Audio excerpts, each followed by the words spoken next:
a dream because there were such wonderful experiences playing it in the first cap and the second, and then even doing the one shot. That to get the call to say there was enough interest from the fans to make something like this was a dream. It's kind of the gift that keeps on giving and keeps on coming back and changing my life for the better. So I'm very grateful to this man here to make it all happen. Well, we made the one shot with no agenda other than to tell a great story. To tell a great story with Peggy Carter.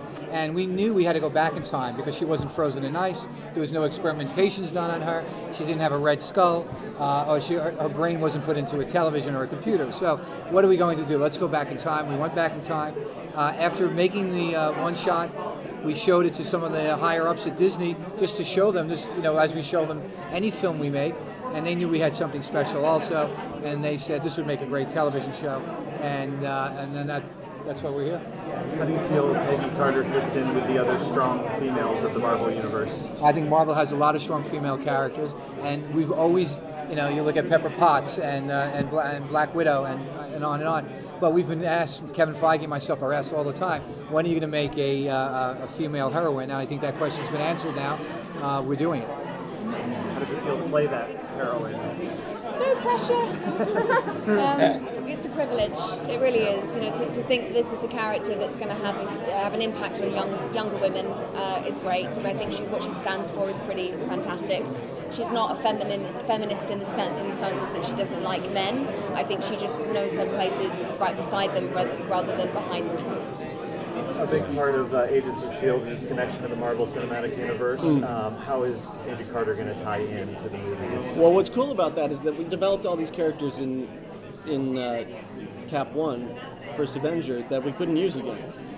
I'm not saying they're all in the first episode, but we suddenly have access to all these people who have died. There's Howland Commando, there's Howard Stark.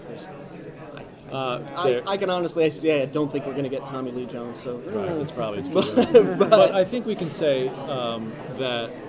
I'll just announce this, right? I think we're going to have Jarvis, the original Jarvis, who's Howard Stark's butler, who's going to then be an important part of the show, and then who goes on to become, whatever he is to Tony Stark, and so that's an important part of the show that we didn't really get to talk about on the big panel. Yeah. And there's just, the weird continuity sometimes is sort of mind-blowing. It's like, oh, that guy was the inspiration for the voice of the computer that Tony Stark made that will later do, it's all just sort of like, it's very interconnected through no effort of our own. And if you saw Winter Soldier, there's a dark evil organization that's coming, that certainly wants to infiltrate us. It took a little while to really get going for fans to latch on to the characters and everything. How can you make Agent Carter come right out of the gate and be like an instant, success? If I knew the answer to that. Well, here's the thing. I think here's the what we're lucky is that it's a pretty simple buy-in to the show. You don't need to know anything about Captain America, Marvel.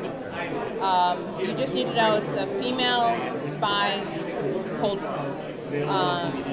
And our challenge as part of producing the show is we have to appeal to both the people who know everything about Marvel and to the people who know nothing about Marvel. And I think it's with a single lead and with sort of a fairly straightforward premise, it's a lot easier to do that. You've seen her be competent. We've seen her with the guys. We've seen, we know what she's capable of in terms of the workplace. But I like to see the emotional and psychological cost on her as a woman who's dealing with compromising her relationships all the time in order to save other people and making sure that she's not putting other people in danger, as well as grieving over this kind of the love of her life.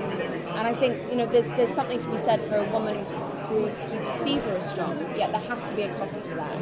I'd like to see her at home. I'd like to see her break down and not be able to deal with it. And same that we do now, that we can relate to as a woman who is just struggling like the rest of them just to make a place in the world.